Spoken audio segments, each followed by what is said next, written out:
Hola, ¿qué tal están? Tutorial de las características del conocimiento. Es evidente que a través de las percepciones conocemos la realidad, conocemos el mundo y a través de los símbolos, que son las palabras, también. En ese sentido, hay que tener en consideración el mundo perceptual y el mundo simbólico. Se puede decir que el conocimiento es un fenómeno evolutivo que surgió como mecanismo de supervivencia desarrollado por un sistema nervioso cada vez más complejo y perfeccionado. En este aspecto hay que también señalar que las especies animales están determinadas por su capacidad de captar la realidad por medio del sistema neurosensorial y recoger información del medio y promover respuestas adecuadas que faciliten la adaptación y la supervivencia. En ese sentido, el ser humano pues también es un animal, aunque es un animal racional, y responde también pues a una serie de parámetros de la realidad para adaptarse a la misma. Se puede llamar estímulo a la energía física que provoca, por ejemplo, la excitación de un órgano sensorial, la luz en el ojo o la vibración en el oído, y sensación a la detección de un estímulo por medio de receptores sensoriales externos, vista, oído, olfato, gusto y tacto, o internos, movimiento, equilibrio, malestar, etc., sin que esta información haya sido elaborada aún o tenga un significado. En ese aspecto, la sensibilidad facilita la capacidad de respuesta al medio y permite satisfacer nuestras necesidades, comunicarnos y disfrutar también de la vida. Cuando los sentidos transmiten la información detectada al cerebro, se completa además el proceso de la percepción, que no es una simple suma de estímulos, como podríamos pensar, sino un proceso constructivo. En este sentido, pues una actividad mental que ordena los datos sensoriales, capta las imágenes del mundo y las organiza en conjuntos, formas o estructuras, y al interpretarlas perceptivamente otorga o da un significado a la realidad y nos permite tener una conciencia del mundo.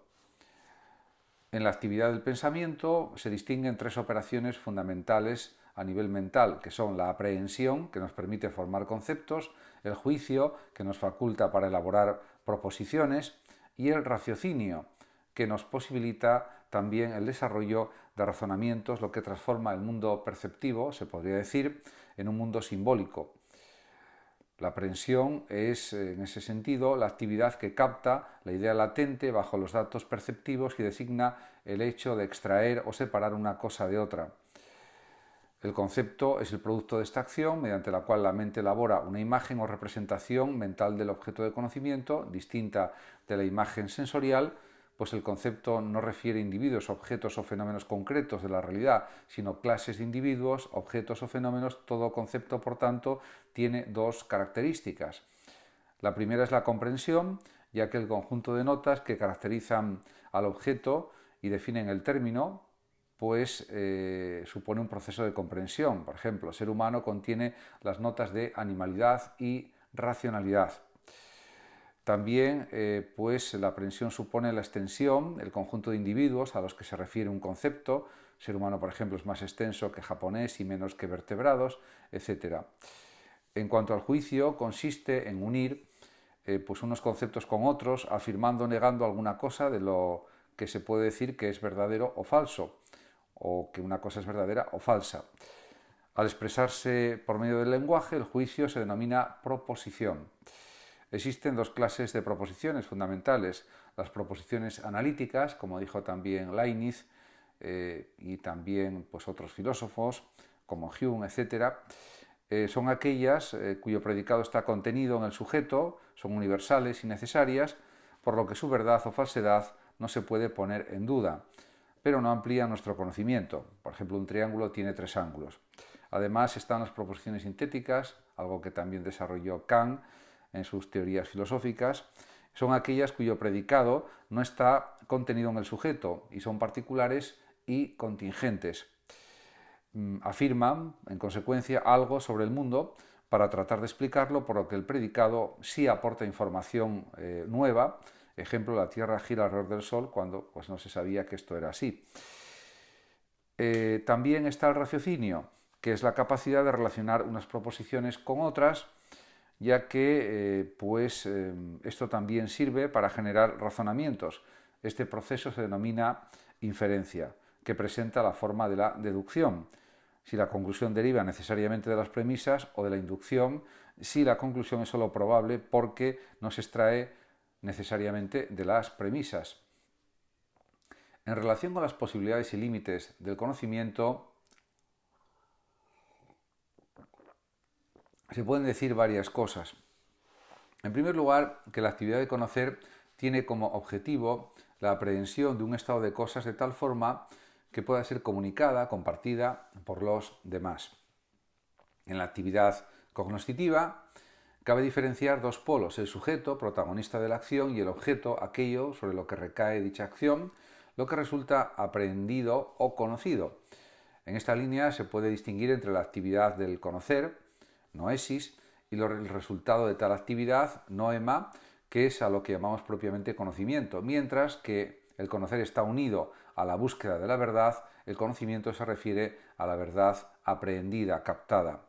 Según Kant, la combinación de estos planos, subjetivo y objetivo, se podría decir, da lugar a 3 grados de conocimiento diferenciados.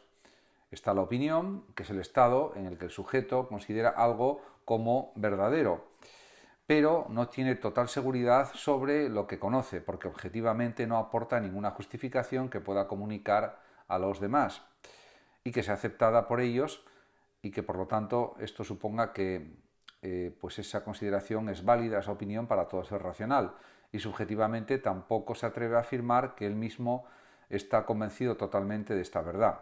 Eso sería la opinión.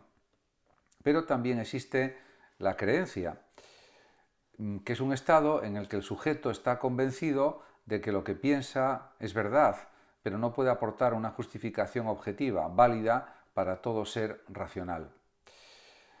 En cuanto al saber, es el estado en el que el sujeto propone una justificación fundamentada, subjetiva y objetivamente, por la que no solo está convencido personalmente de su verdad, sino que tiene razones para convencer objetivamente a los demás, que además son válidas esas razones para todo sujeto racional, para todo ser racional, se puede decir.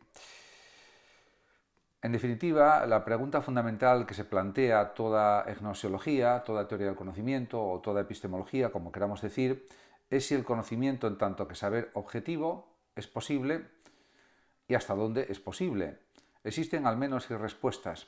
En primer lugar está el denominado dogmatismo, que expresa o manifiesta la actitud en cierto modo ingenua de quienes están seguros de conocer y suponen que las capacidades de nuestras facultades cognitivas son ilimitadas. Realmente no lo son, pero el dogmatismo plantea que sí. También es verdad que a veces se habla de una actitud dogmática cuando no se quieren aceptar otros planteamientos que también son precisos, rigurosos y coherentes, y pues se mantiene un poco el sistema como una especie de argumento de autoridad, y eso también sería una actitud dogmática, por ejemplo, el argumento de autoridad.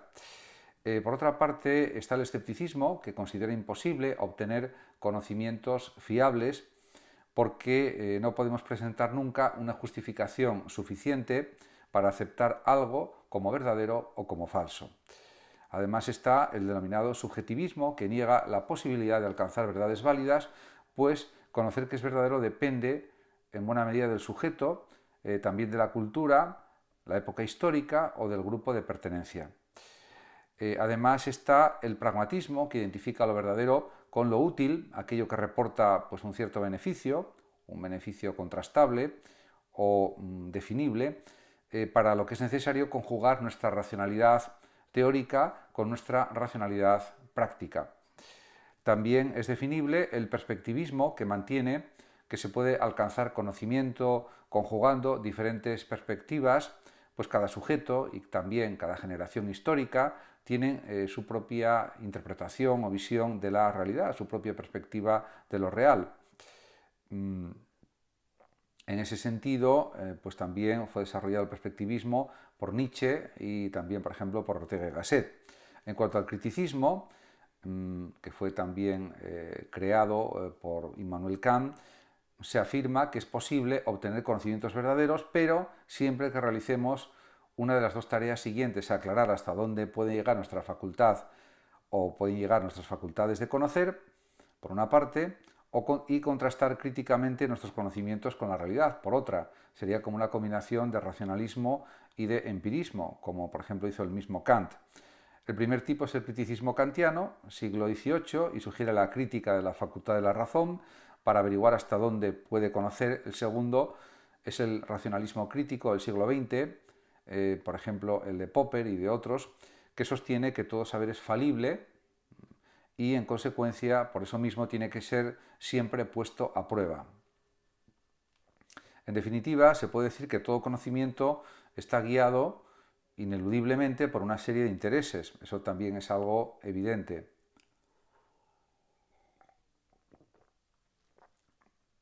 En primer lugar, podemos decir que conocemos para resolver problemas. Eso es evidente. También para aumentar nuestro bienestar e incrementar nuestras posibilidades vitales e intelectuales también. Los intereses pueden ser particulares, individuales o universales, comunes a todos los seres humanos. Según Kant, por ejemplo, el interés teórico se puede unir al interés práctico para ejecutar acciones buenas, teoría del que brota o de la que brota el saber acerca de la libertad, propio, por ejemplo, de la ética y de la política. Recientemente, pues un pensador de la talla de Karl Otto Appel, que ha muerto en el año 2017, y Jürgen Habermas, que sigue vivo y nació en 1929, han elaborado una teoría crítica de los intereses del conocimiento en el que se distingue entre, por una parte, el interés técnico, que es dominador y explotador de la naturaleza y es el propio de las ciencias empíricas y que busca dar una explicación de los hechos físicos, biológicos, astronómicos, etc. Y por otra parte, en segundo lugar, está el interés práctico, según Appel y Habermas, orientado a la comunicación y al entendimiento, propio de las ciencias históricas y que pretende la comprensión de toda actividad humana. Además, existe el denominado interés emancipatorio, por liberar a los hombres de la dominación, de cualquier tipo de dominación se entiende, y de cualquier tipo de represión, y que es propio de las ciencias sociales o humanas, que busca desarrollar una crítica de las ideologías. En ese sentido, también hay que hablar algo, por ejemplo, de los modelos explicativos del conocimiento. En ese sentido, las dos perspectivas clásicas más importantes o más destacadas son, por una parte, el realismo, que es la propuesta gnoseológica que defiende que la realidad es objeto del conocer y existe por sí misma, con independencia del sujeto. El ser objetivo del conocimiento se considera especialmente relevante y, en cualquier caso, más sustancial que el subjetivo. Podemos decir, por tanto, que lo único que podemos hacer es captar la realidad tal y como es, a aprender las cosas en sí mismas, pues nuestro acto de conocer nos permite alcanzar la verdadera realidad de las cosas y esta actividad ni las altera ni las modifica. Así lo dice, por ejemplo, lo señala el propio Aristóteles, que es un ejemplo clásico de realismo filosófico, frente al idealismo, por ejemplo, de su amigo y maestro Platón. En cambio, el idealismo es una propuesta gnoseológica que subraya que la realidad no existe independientemente del sujeto que la conoce, que la piensa. Lo único verdaderamente indudable es la existencia de la conciencia desde el idealismo o desde el espiritualismo y la seguridad de que el yo, en tanto que individuo particular, está pensando o conociendo. Podemos dudar de que más allá de nuestra conciencia existan los objetos que conocemos, pero no podemos dudar de que tenemos conciencia de ellos, esto es, conocimiento de la realidad. Ocurre algo parecido a cuando soñamos, pues solo podemos tener seguridad de que hemos soñado algo, no de que exista o haya ocurrido en la realidad. Por eso se puede decir que en el proceso de conocer es el sujeto quien tiene una relevancia especial para el idealismo o espiritualismo. Por otra parte, también las dos perspectivas contemporáneas más destacadas, desde un planteamiento explicativo del conocimiento o modelo explicativo del conocimiento, son la fenomenología y la hermenéutica, aunque hay más. La fenomenología insiste en ir a las cosas mismas, pretende conocer lo que son las cosas en su puro y simple presentarse a la mente, a la conciencia, al sujeto que conoce, y esta propuesta intenta mediar entre el realismo y el idealismo y pues da prioridad a la conciencia porque es la que capta las cosas, pero también considera que los objetos no se adaptan al sujeto, sino que se manifiestan. Para conocer con objetividad algo es preciso despojarse por completo de todos los prejuicios, de toda teoría o interpretación, mediante un proceso de reflexión denominado reducción, llegar a lo esencial de todo fenómeno particular, tal como por ejemplo lo plantea Husserl, que es el gran creador de la fenomenología a principios del siglo XX. En cuanto a la hermenéutica, o la hermenéutica crítica, por ejemplo, pretende comprender las acciones humanas y la realidad histórica interpretando cada acontecimiento en su singularidad, tratando además de captar su sentido, ya que no hay hechos puros sino interpretaciones. En ese sentido, comprendemos desde una situación histórica, desde un contexto, desde un lenguaje, desde una familia, desde unas tradiciones, desde una sociedad, partiendo siempre de prejuicios o falsas ideas, en muchos casos, o también se pueden entender los prejuicios como juicios previos que hemos adquirido por educación, cultura, socialización, etc. En definitiva, podríamos llamarlos también preconceptos de alguna manera para no identificarlos con juicios falsos. La hermenéutica considera que los prejuicios son los constitutivos últimos del conocimiento y que la razón no es pura sino impura. Razón impura significa que no es una razón puramente teórica, puesto que cuando conocemos no podemos eliminar estos factores que influyen a nivel social, factores sociales, culturales, sentimentales o lingüísticos de las personas. Así lo manifiesta, por ejemplo, pues un gran filósofo como es Heidegger. Más recientemente, Bertrand Russell, que murió en 1970, o Gustavo Bueno, que murió en 2016, han puesto sobre la mesa la necesidad de superar la dicotomía sujeto-objeto desde la teoría que se puede denominar hiperrealista, que plantea pues, que el sujeto de conocimiento se entiende como un objeto más dentro de un mundo de objetos y sujetos, que se verían los unos a los otros de un modo no semejante ni simétrico, sino precisamente interactuando en el mundo. En definitiva, es considerar la realidad como algo exterior a la conciencia e intentar pues, desarrollar un esquema metafísico entre el ser y el conocer. Desde la perspectiva, además, hiperrealista, la realidad es la composición dialéctica, se podría decir, entre los datos de los sentidos, por una parte, y los objetos físicos, por otra, que operan, y esto es muy importante, simultáneamente en distintos sujetos, pero también en distintos momentos y situaciones. Muchas gracias a todos por su atención, saludos como siempre a los oyentes de Radio Sofando de México y hasta mi próximo vídeo.